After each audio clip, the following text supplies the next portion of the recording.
स्वरांजली चॅनलच्या विशेष कार्यक्रमात आज आपण शैक्षणिक क्षेत्राशी संबंधित असलेले पण जगविख्यात असलेले एक व्यक्तिमत्व त्यांना आपण आज इथं आमंत्रित केलेलं आहे। सोलापुरातील एकाच शाळेत ज्या शाळेत त्यांनी शिकले, त्या शाळेत त्यांनी आपला अभ्यासक्रम पूर्ण केला, त्या शाळेत शिक्षक म्हणून सेवा केली, त्या शाळेत 4 वर्षाची मुख्याध्यापक पदाची जबाबदारी पेलून अनेक कार्यात त्यांनी वेगवेगळ्या पद्धतीनं आपला कार्यभार पाहिलेले आहे। सेवानिवृत्त झाल्यानंतरही घरी निवांत न बसता अनेक सामाजिक उपक्रमाशी ते निगडीत होऊन त्यांच्या इच्छाशक्तीनुसार जे काय करता येईल ते करण्यासाठी ते धाडसाने आणि विशेष म्हणजे कोणाचंही मन दुखवू नये या उद्देशाने ते अग्रश्रम असणारे प्रवीण पोटापती सरांना आपण इथं सोलापूरच्या आपल्या स्वरांजली स्टुडिओमध्ये आमंत्रित केलं। सर, पहिल्यांदा तुम्ही आमच्या स्टुडिओत आला त्याबद्दल पहिल्यांदा मी धन्यवाद देतो। आपल्याला पहिल्यांदा प्रश्न असा आहे की आपण जे शैक्षणिक जे सत्र आहे, कारण कुठलीही शाळा असू दे किंवा महाविद्यालय असू दे, प्राथमिक शिक्षण हे 5वी 6वी 5 वय असताना आपण शाळेत शिक्षण घेतो। शाळेचे दिनचर्या बदलत असतात, शाळा असते, नंतर कॉलेज असतात, नंतर शैक्षणिक जे आपलं जे म्हणजे आपण पुढं जे कमवायचं आहे ते कमवण्याच्या हिशोबाने आपण कुठलं नोकरीला जात असतो। पण आपण एकाच ठिकाणी ज्या शाळेत आपण शिक्षणासाठी ज्यावेळेला तुम्ही जॉईन झाला तिथून रिटायर होऊन म्हणजे जवळजवळ मुख्याध्यापक पदाचा कार्यभार पूर्ण करूनच आपण 50 वर्षानंतर रिटायर झाला। नेमका तुमचा प्रवास कसा होता आणि कुठल्या शाळेत तुम्ही शिक्षण घेत होता हे पण आपल्या प्रेक्षकांना सांगा। नमस्कार, मी सर्वप्रथम स्वरांजली चॅनलचा आभार मानतो। समाजामध्ये जे उत्तम, उदात्त, उन्नत, सर्जनशील अशा घटना घडतात त्या सामान्य लोकांपर्यंत तेलुगू माध्यमातून पोहोचवण्याचं प्रभावी माध्यम, प्रभावी व्यासपीठ म्हणजे स्वरांजली।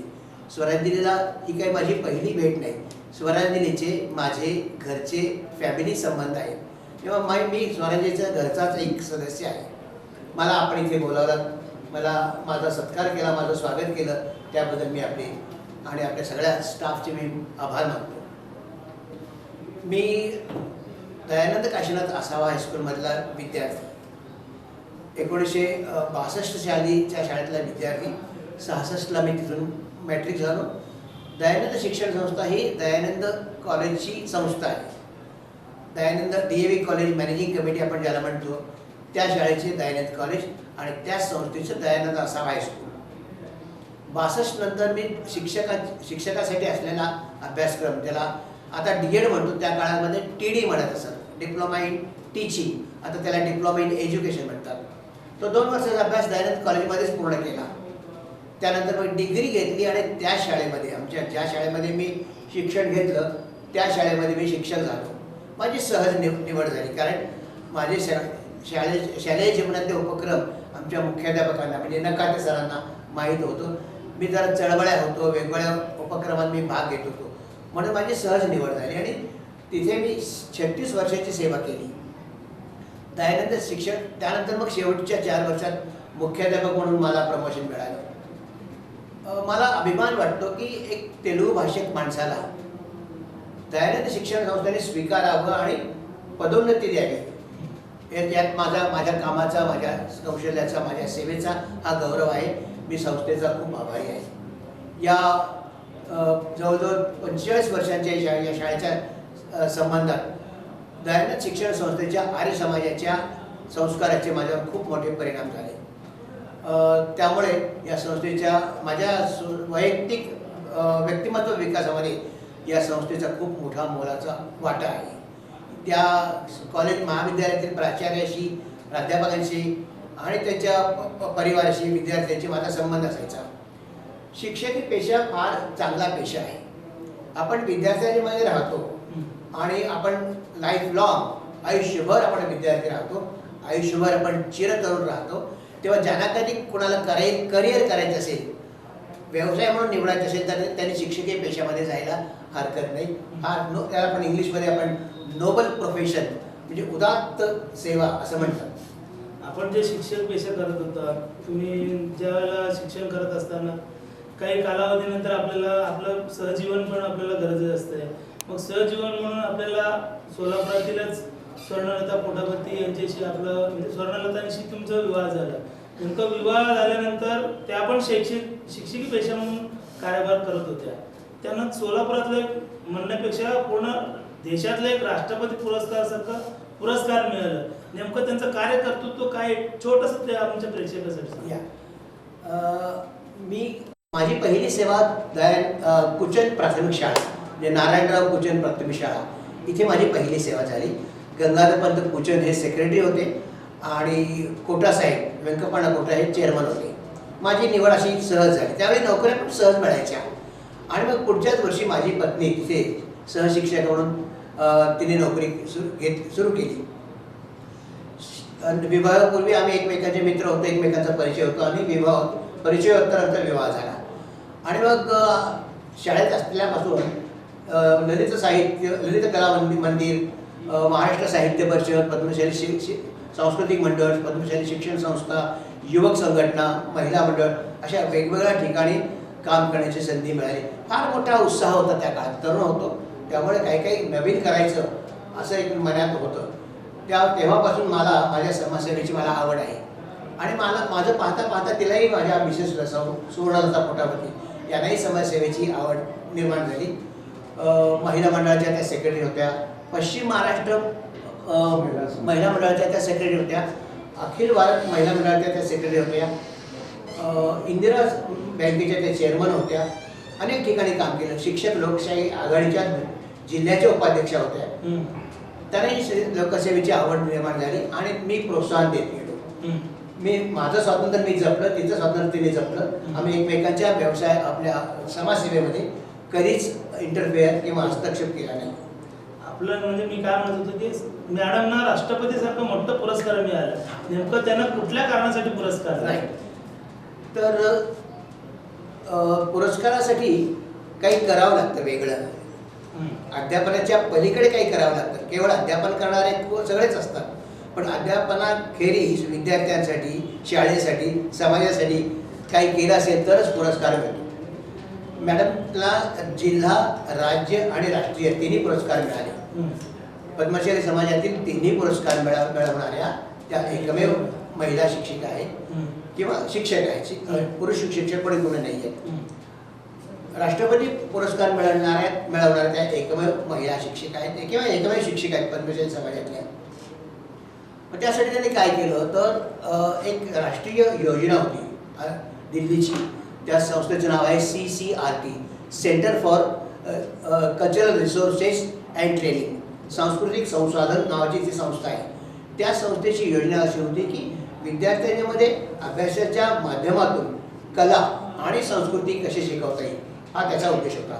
मग संस्कृतीमध्ये आपला रीतिरिवाज आहेत, परंपरा आहेत, आपले हस्तकला आहेत, कला आहेत, छंद आहेत, या सगळ्या गोष्टी कशा विकसित करता येतात त्यासाठी वेगवेगळ्या योजना त्या सरकारच्या त्या योजना होत्या. त्या विद्यार्थ्यांपर्यंत पोहोचवण्यासाठी त्यांनी प्रयत्न केले आणि म्हणून त्यांना हा पुरस्कार मिळाला. बरं सर, आपलं आता मॅडमशी आपण संबंधित असलेलं उत्तर तर आपण दिलं आहे.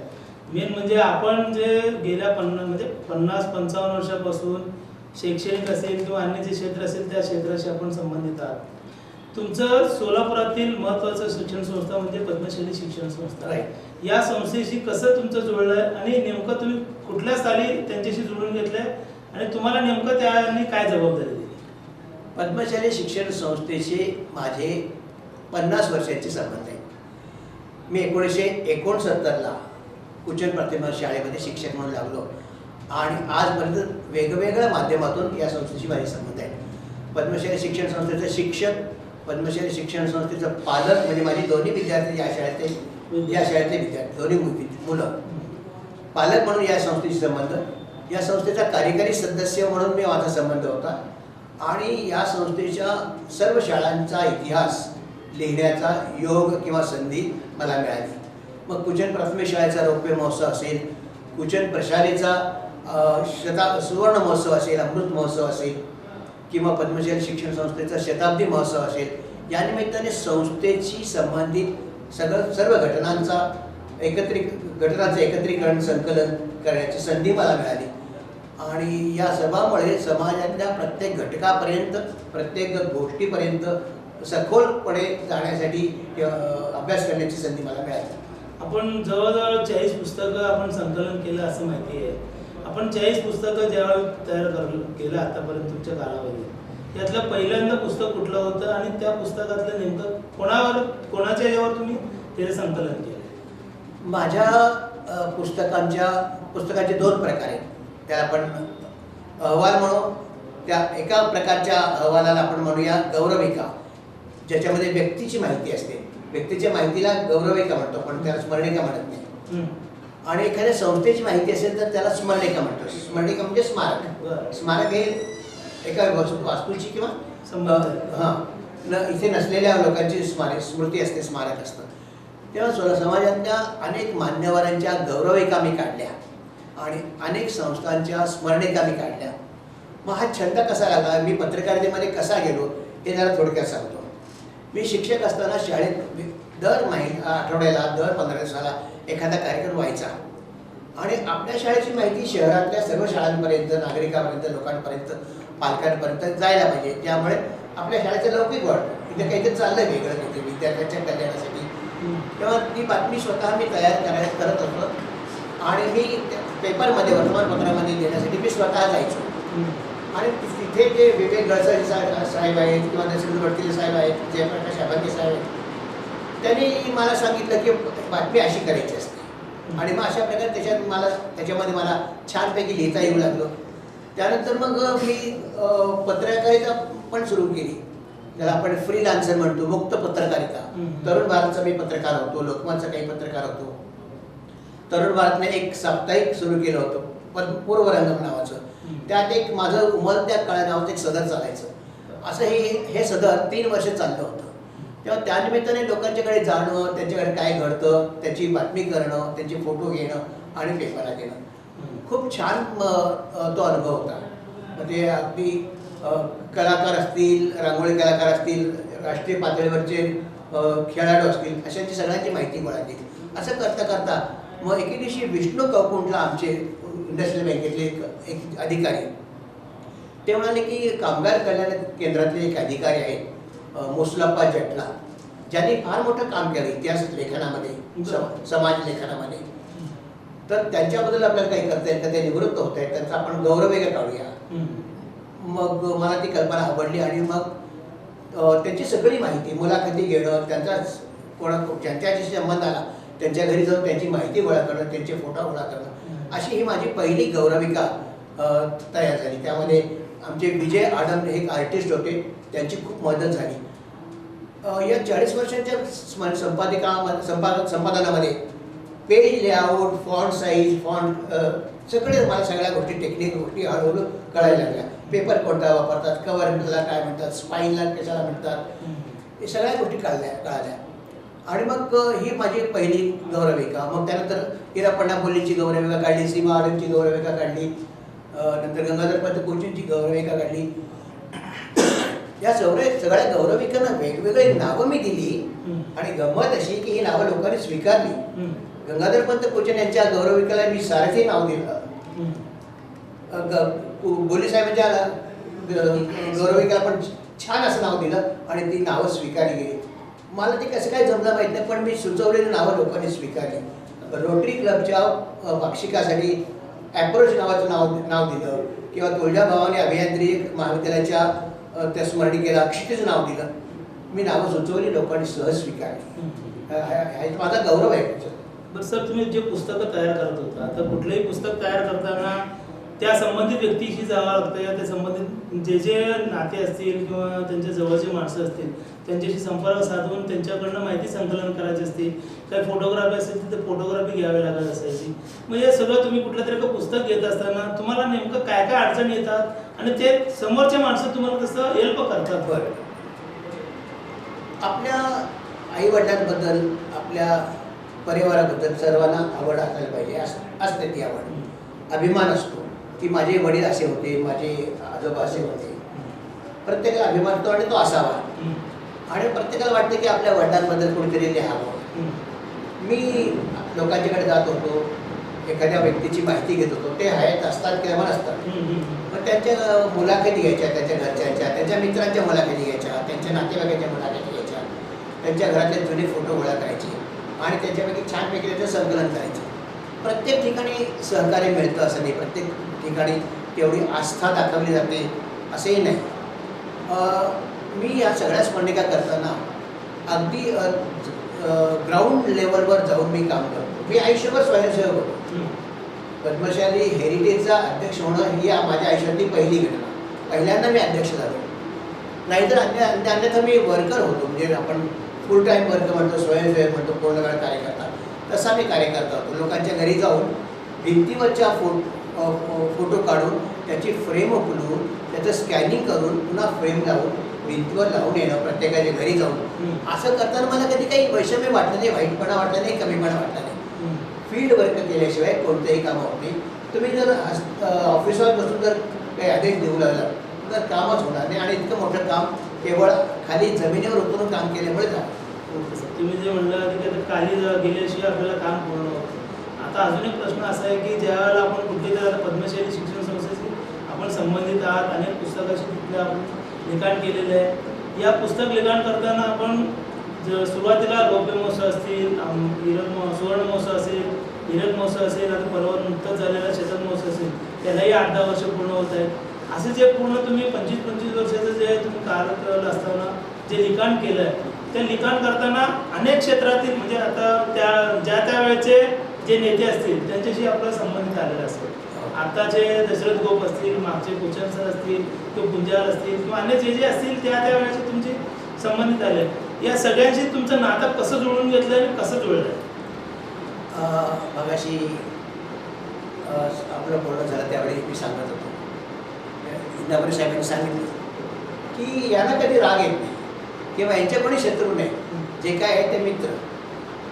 मी गंगाधर पंत कोचरकडे गेलो की त्यांच्याशी माझे सहज बोलणं होतात की अगदी घरच्या फॅमिली मेंबर्स असतील.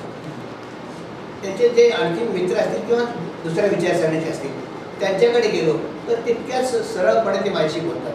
त्यामुळे मी कुठल्या गटाचा कुठल्या पक्षाचा असं माझ्या वर्षात काही शिक्का नाही आहे. त्यामुळे मोठ्या माणसापासून अतिशय कामगारापर्यंत सुद्धा मी सहज पोहोचलो आणि पोहोचू शकतो. त्या सर्वांशी माझे घरचे संबंध, वैयक्तिक संबंध निर्माण झाले, प्रस्थापित झाले. आपण दुसरा अजून एक प्रश्न आहे की आपण आता जे नुकतं जे आपण सोलापुरातलं पद्मशाली हेरिटेज अशी एक नवीन संस्था निर्माण केली. नेमकं हे संस्था निर्माण करायची तुम्हाला गरज काय वाटली आणि त्याचा काय उद्देश नेमकं? बरं, आधी गरज सांगतो आणि मग उद्देश सांगतो. Okay sir.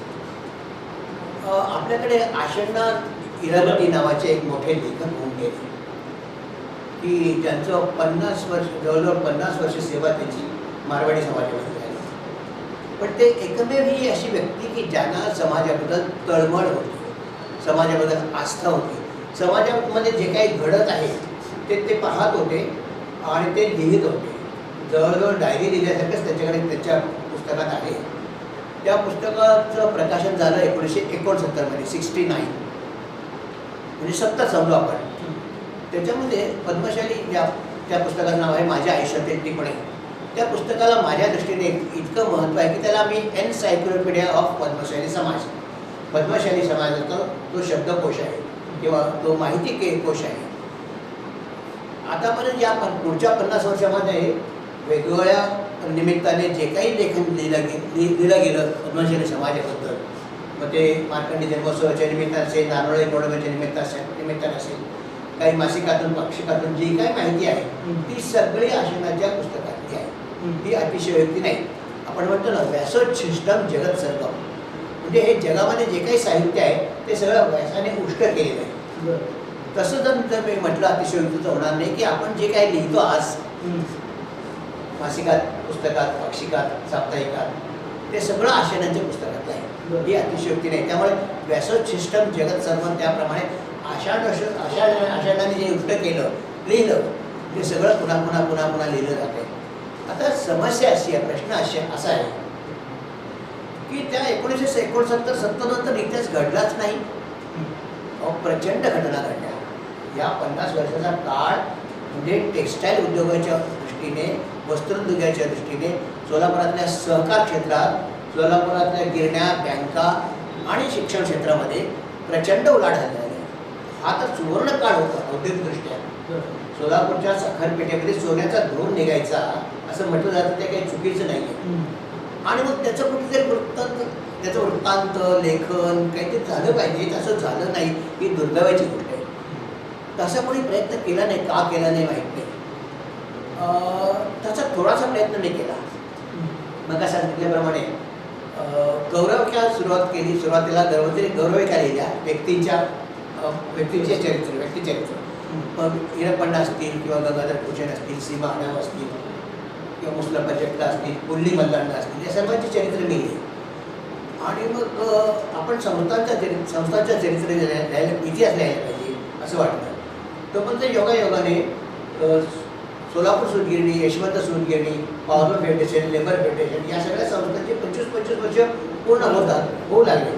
आणि मग लोकांना सांगितलं की आपण असं काही करता येत का, तुमचे सगळे 25 वर्षीय अहवाल त्याचा सार एकत्र करता येत का. आणि मग लोकांना ही कल्पना पटली. स्मरणिकेची आपल्या कल्पना अशी असायची, अहवालाची कल्पना, की त्याच्यामध्ये नुसत्या जाहिराती असायच्या, लोकांचे फोटो असायचे, लोकांचे चरित्र असायचे. लोकांचे चरित्र म्हणजे संस्थेचा इतिहास नाही, तर ते संस्था सुरुवात कशी झाली, त्यात कोणाकोणाचा सहभाग होता, यंत्र कशी बसवली किंवा त्याचा विकास कसा झाला, त्याच्या शाखा कशा निघाल्या, ही सगळी माहिती मी संकलित करायचो. त्यासाठी 25 वर्षांचे अहवाल घेऊन मी बसत होतो आणि त्याच्या प्रत्येक पानाचा अभ्यास करून त्याचं संकलन करायचं. त्याच्यात जे नाही ते मी मुलाखतीमधून मिळवत होतो. मग पूजन साहेब आहेत. पूजन साहेबांच्याबद्दल मला बोलायला खूप आवडेल. आषाढ हिरापतीनंतर समाजाचा सर्व क्षेत्रातला अभ्यास असणारा माणूस म्हणजे एकमेव गंगाधरपंत पूजन. त्यांना आपण चालता बोलता इतिहास, चालता बोलता एन्सायक्लोपीडिया, चालता बोलता गुगल असं म्हणायला हरकत नाही. तुम्ही काहीही विचारा. इंदापूर सरांच्या बरोबर काल गेलो तुम्ही काही विचारा, सण वार तारीख नावं ठिकाणं कोण कधी भेटायला नाही, हे सगळ्या गोष्टी लक्षात आलं. खूप माहिती आहे. आणि दुसरी गोष्ट त्यांच्याकडे खूप मोठं आतापर्यंतचे जेवढे अहवाल आहेत ते सगळे अहवाल त्यांच्याकडे वैयक्तिक त्यांच्या लायब्ररीमध्ये आहेत. ते सगळे आपल्याला ते देणार आहे. म्हणजे या सगळं संग्रहित झालेले, संकलन केलेले सगळं तुमच्याकडं डाटा येणार आहे. आता असं जर मी म्हटलं की या स्मरणिकाच्या माध्यमातून 40-45 स्मरणिकेच्या आणि गौरविकेच्या माध्यमातून जो पूर्व भागातला इतिहास मी संकलित केला तो पुढचा ठेवा आहे, वारसा आहे. आणि मग आषाढानंतर ठेवा जमा केलेला असा संकलन करणारा मी एकटाच आहे असंही काही म्हणता येत नाही. काही लोकांनी आणखी प्रयत्न केले असतील. सगळे एका ठिकाणी येणार आणि ज्यांना गरजेचं आहे, जे विद्यार्थी त्याच्यावर संशोधन करतील किंवा ज्यांना काय अपेक्षित आहे त्यातनं माहिती घ्यायची पद्मशाली समाजाबद्दल, ते तिथून घेऊ शकतात, असं त्या उद्देश आहे. उद्देश हे जे विस्कळीत आहे, ही जी विस्कळीत माहिती आहे वेगवेगळ्या ठिकाणी ते एकत्र आणायची. कशासाठी आणायची ती, तर समजा एखाद्या विद्यार्थ्याला वाटलं की आपल्या समाजाबद्दल काही नाही. यापूर्वी PhD करणारे आहेत बरं का, पद्मशाली समाजावर PhD करणारे 4-5 लोक आहेत. त्यापैकी डॉक्टर एक्कलदेवी, अशोक एक्कलदेवी हे त्यातले एक आहे. त्यांनी पद्मशाली समाजावर PhD केली. तर आणखी काही लोकांनी PhD केली. तर भावी आयुष्यामध्ये आणखी कोणाला PhD करायची असेल, संशोधन करायचं असेल, MPhil करायचं असेल तर त्यांना एकत्र माहिती मिळाली पाहिजे. हा एक होते. शासनाला समाजाबद्दल काही माहिती हवी असेल तर ती पण एकत्र मिळाली पाहिजे. आणि मग पुढच्या पिढीला आपण 50 वर्षानंतर तुम्ही आम्ही असणार नाही, 100 वर्षानंतर असणार नाही, 500 वर्षानंतर तुम्ही आम्ही असणार नाही, इथे काय घडलं हे कळण्यासाठी आपण हे संकलन करतोय.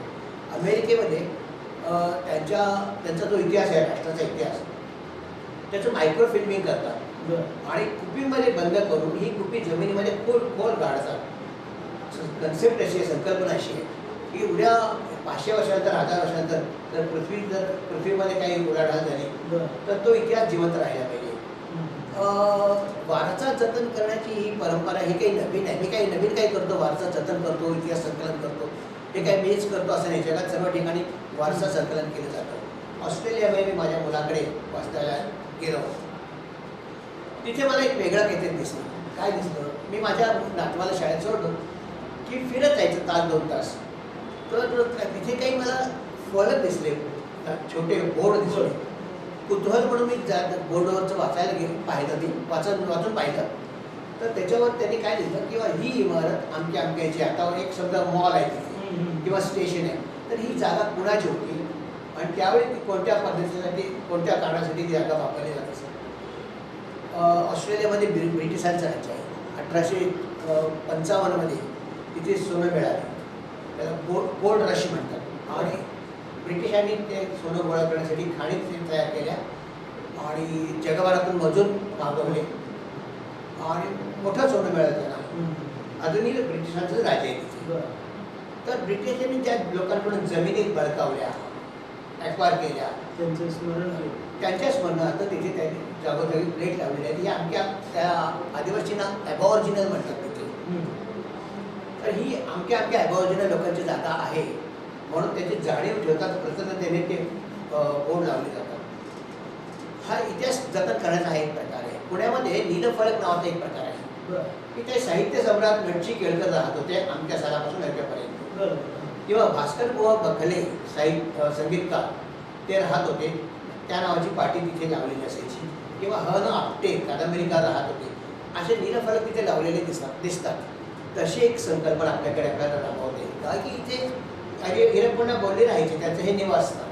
तर ते नाही आहे. तेव्हा अशा जुन्या वास्तू ज्या आहेत त्याच्यावर आपले हे नीलफलक लागले पाहिजे. पद्मशाली शिक्षण संस्थेची एक बिल्डिंग आहे आशिकल मैदानामध्ये, आपण त्याला पद्मशाली बिल्डिंग म्हणतो. ती बिल्डिंग विठोबा वड्डेपल्ली यांनी बांधून समाजाला अर्पण केली. ही बिल्डिंग ही जागा कोणाची होती, बिल्डिंग कोणी बांधली, केव्हा दिली, का दिली, बांधकाम किती वर्ष झाला, याचा काहीच आपल्याला माहीत नाही. तर त्याची एक छोटीशी पाटी, त्याला आपण नीलफलक म्हणूया, अशी पाटी तिथे एखादी लावली. मार्कंडेय मंदिर ही जागा कधी घेतली, मूर्तीची प्रतिष्ठापना कधी केली, मंदिर कधी बांधलं, शिखर कधी बांधलं, त्यासाठी कोणी मदत केली, प्रयत्न केली, आर्थिक सहकार्य केलं, त्याचा उल्लेख काहीतरी पाहिजे थोडक्यात. ती जागा किती आहे, नंतर मग रिडेव्हलपमेंट किंवा आपण पुनर्विकास कधी केला, महापालिकेची मदत केली, ही थोडक्यात माहिती 10 ओळीची. आपल्याकडे मंदिरांना भेट देणारे बराडा गावातले जे कोणी येतील ते मार्कंडेय मंदिराला भेट देतात. किंवा आपण त्याला घेऊन जात असतो, हे आपल्या समाजाचं मंदिर आहे. तिथं काही दिसत तिथं आपण सांगू शकत नाही की हे कधी बांधली मंदिर कधी बांधलं. तेव्हा अशी माहिती असणारे नीलफलक आपण लावण्याचा एक विचार आहे. पद्मशाली हेरिटेजचा एक भाग आहे. साहित्य संकलन करणं, माहिती संकलन करणं, नीलफलक लावणं हा दुसरा आहे. आपलं हे हेरिटेजचं जे कार्य आहे यापुढेही चालू राहावं हे स्वराज्यातर्फे शुभेच्छा आहेच. पण सर अजूनही मला अजून 2-4 प्रश्न असे विचारायचे आहेत की आपण मूळचे सोलापूरचे, आपलं जन्मभूमी सोलापूरची, कर्मभूमी सोलापूरची, आपण काही काळासाठी आपण पुण्यात राहता, मुलगी ऑस्ट्रेलियात असल्यामुळं आपण ऑस्ट्रेलियाला पण जाता. पण या प्रवासादरम्यान आपण सोलापुरातलं काय आपलं सिटी तुम्ही बघितलेलं आहे, पुण्यातलं सिटी बघितलं आहे, तुम्ही ऑस्ट्रेलियातल्या पण काही शहरामध्ये फिरून आलात, काही ठिकाणी परदेश दौऱ्यामध्ये तुम्ही काही ठिकाणी दौरा केलेला आहे. या सगळ्याच्या परिस्थितीमध्ये आपण सोलापूरकडून आता स्मार्ट सिटी जे होत आहे, या स्मार्ट सिटीला जे काम चालू आहे, या कामाशी आणि ऑस्ट्रेलियातील काही स्मार्ट सिटीचे संबंध असतील किंवा अन्य जे परदेशातील तुमचे शहरातील जे दौरे आहेत, त्या दौऱ्याच्या संदर्भातला असलेला अनुभव या सोलापूरकरांना कसं घ्यावं आणि कसं राहावं, तुम्हाला थोडक्यात काय वाटतंय का तसं? खरी समस्या आहे लोकसंख्येची, खरी समस्या आहे जागरूकतेची, खरी समस्या आहे स्वयंशिस्त नसण्याची. लोकसंख्येचे बाबतीत सांगतो तुम्हाला मी. ऑस्ट्रेलियाची लोकसंख्या भारताच्या 1/3 आहे. तर जागेच्या संदर्भात तुलना करायची असेल तर ऑस्ट्रेलियाचं क्षेत्रफळ भारताच्या तिप्पट आहे. म्हणजे किती विषम लोकसंख्या आहे. तेव्हा लोकसंख्येमुळे वेगवेगळ्या समस्या भारतात, शहरात, सोलापुरात निर्माण होतात. तशी समस्या तिथे नाही. ऑस्ट्रेलियामध्ये पायी जाणारे क्वचित दिसतात, 2 व्हीलर क्वचित दिसतात.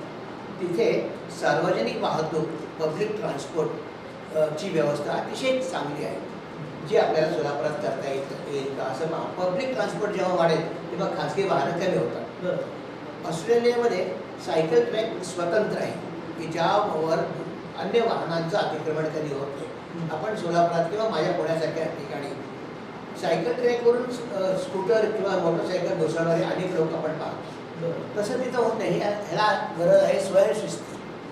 रात्री 2 वाजता 3 वाजता जरी आपण सबअर्बमध्ये उपनगरामध्ये कारने जात असलो तर सिग्नल पाहून लोक थांबतातच. तिथे कोणी ऑस्ट्रेलियामध्ये पोलीस हा प्रकारच मी पाहिला नाही, एकही पोलीस मला भेटला नाही. ऑस्ट्रेलियातले लोक कायद्याला खूप घाबरतात. मी टीका करू नये, पण आपण कायद्यालाही घाबरत नाही, आपण पोलिसांनाही घाबरत नाही, आपण महापालिकेला, सरकारला घाबरत नाही, कोणत्याही यंत्रणेला, प्रशासनाला आपण घाबरत नाही. हे बरं नाही. कारण हे जेवढे काही कायदे कानून आहेत, मग ते वाहतुकीचे कायदे असतील किंवा आणखीन कुठलेही कायदे असतील, ते आपल्या सुरक्षिततेसाठी, आपल्या संरक्षणासाठी, आपल्या कल्याणासाठी केलेले कायदे आहेत. त्या कायद्यांचं पालन केलं पाहिजे. ऑस्ट्रेलियातील लोक कायद्याला खूप घाबरतात. जागोजागी कॅमेरे लावलेले आहेत, त्यामुळे चूक करण्याचं धाडस कोणी करत नाही आहे. ऑस्ट्रेलियातील प्रवासाच्या बाबतीत एक छान अनुभव आहे. आम्ही रस्ता क्रॉस करत असताना योग्य ठिकाणी रस्ता कुठूनही मधूनही नाही करता येणार, कारण 100च्या खाली वाहनं जातच नाही. पण सिग्नलच्या ठिकाणी आम्ही जेव्हा रस्ता ओलांडतो तेव्हा 20 फुटावर 25 फुटावर कार थांबलेली असते आणि तो ड्रायव्हर अतिशय विनयाने सांगत असतो की तुम्ही जा. असं आपल्याकडे घडत नाही, ते घडायला पाहिजे. त्याला स्वयंशिस्तीची गरज आहे. सायकलीबद्दल आणखी मला छानपैकी एक गोष्ट आढळली. आपल्या महापालिकेने तसा प्रयोग केला होता. इथे सार्वजनिक ठिकाणी अशा सायकली लावलेल्या असतात छान. आपल्याकडे एक स्मार्ट कार्ड असतं. ते कार्ड टच करा, ती सायकल निघते. ती सायकल घेऊन जा, तुम्ही कुठेही प्रवास करा आणि जिथे तुम्हाला स्टँड जवळपास भेटेल त्या स्टँडला सायकल लावा. सोलापूरचा अनुभव वेगळा आहे, मी ऐकून आहे. इथल्या सायकली चोरीला गेल्या किंवा त्यातले पार्ट काढून घेतले गेले आणि सायकली कुठेही टाकल्या गेल्या. असं माझ्या शहराबद्दल बोलताना मला वाईट वाटतं. सर, आपण अजून एक विशेष म्हणजे आपण हे सगळं कार्यभार पाहत असतानाच आपण सोयरी जुळवण्याचं पण काम करत आहे, हे पण मला बऱ्यापैकी माहिती आहे. आपण सोयरी जुळवताना जे सर्वसामान्य असतील किंवा जे उच्च शिक्षित असतील किंवा अन्य कोण कॉमन पद्मशाली समाज असतील किंवा अन्य समाज असतील, या संदर्भात तुमचे नेमकं सोयरी जुळवताना काय अडचणी असतात आणि तुम्ही किती जणांचं सोयरी जुळवा? ही कल्पना कशी सुचली ते सांगतो. पूर्वी आपल्याकडे लग्न कसे जमायचे किंवा ना बिडक दिसता बस किंवा मी बिडकने दिसतो. मी माझी मुलगी तुम्हाला देतो, तुमच्या मुलाला, बरोबर, किंवा तुमची मुलगी माझ्या मुलाला मी करून देतो. अशी लग्न सहज व्हायची, सहज. आणि ही लग्न छानपैकी टिकायची. पण आता झालं काय की नोकरीच्या निमित्ताने मुलं लांब लांब जात आहेत. जागा कापोरी पडते, लोक राहायला पण लांब लांब जात. पूर्वी साखरपेठेमध्ये, जोगवारपेठेमध्ये, गणेशपेठेमध्ये, गुरुवारपेठेमध्ये आपले लोक असायचे. आता कुठे गेले? घरकुल, नवीन घरकुल, जुनं घरकुल, आणखीन काय काय जवाहरनगर वगैरे. तर लोक विखुरले गेले, हे एक पहिलं कारण. दुसरे कारण शिक्षणाचं स्पेशलायझेशन झालं. किंवा माझा मुलगा BE आहे, त्याला BE मुलगीच पाहिजे. माझा मुलगा LLB आहे, BCom आहे, MBA आहे, त्याला तशीच मुलगी पाहिजे. असं स्पेशलायझेशन वाढलं. त्यामुळे आता वधूवर काम करण्याची गरज निर्माण झाली. गावोगावी हे काम चाललेलं असतं. मी पण हे काम करतो. हे काम करताना मात्र या 10 वर्षात 15 वर्षात वेगवेगळे अनुभव आले आणि त्यामुळे लग्न जुळवणं जमवणं हे दिवसेंदिवस कठीण व्हायला लागलं. आपल्याला सगळ्यांना माहिती आहे की marriages are proposed in heaven. स्वर्गाच्या गाठी लग्नाच्या गाठी स्वर्गात पडतात असं म्हटलं जातं. तसं राहिलं नाही. आता आम्ही गाठी बांधण्याचा प्रयत्न करतो आणि ती गाठ 6 महिन्यात, 3 महिन्यात, वर्षात विस्कटली जाते. हे पाहून वाईट वाटतं. त्याचं कारण इगो. म्हणजे मी शिकलो किंवा मी शिकले, माझा पगार तुझ्यापेक्षा जास्त आहे किंवा माझी नोकरी तुझ्यापेक्षा श्रेष्ठ आहे, असं व्हायला लागलं. आपण मुलींना दिलेलं स्वातंत्र्य, त्यांना आपण वुमन्स लिबरेशन म्हणतो, स्त्री स्वातंत्र्य, त्याचे फळं आपल्याला पाहायला मिळत आहेत. फार वाईट अनुभव येत आहे. लग्न जुळवणं फार अवघड व्हायला लागलं. या कोरोना पिरियडमुळे माझी विवाह जुळवण्याची पद्धत बदलली. आता माझ्या घरीही कोणी येऊ नये किंवा मी कोणाच्याही घरी जाणार नाही या कामासाठी. आमचे आता सगळे व्यवहार आमचे ऑनलाईन चालू आहेत. लोकांनी आपले बायोडेटा माझ्या मोबाईल नंबरवर पाठवावे. मी त्यांना हवे त्या तेवढे मोबाईल देतो. ही सर्व सेवा मोफत असते. कुणी कोणाला भेटायचा संबंध येत नाही किंवा साठेरोट्या करायचा काही संबंध येत नाही. काही अपेक्षा करायची काही गरज वाटत नाही. आता तुमच्या निवृत्तीच्या काळात हे पण आता सोयीचं तुम्ही करून घेतलेलं आहे. आपण आमच्या स्वरांजली स्टुडिओमध्ये वेळा काढून आलात आणि जे पद्मश्री हेरिटेज असेल किंवा आपलं वधूवराचं सोयीचं जुळवणं असेल किंवा अन्य जे संबंधित शाळेसंदर्भात असेल, मनोगत असेल, आपण विस्तृतपणे आमच्या प्रेक्षकांना सांगितलं. त्याबद्दल मी स्वरांजली चॅनलच्या वतीनं आपला आभार मानतो. स्वरांजली चॅनल आणि त्यांचे म्हणजे स्टाफचे सगळे सदस्य यांचे मी आभार मानतो. आपण छानपैकी माहिती विचारली आणि माहिती देण्याचा प्रयत्न केला. धन्यवाद.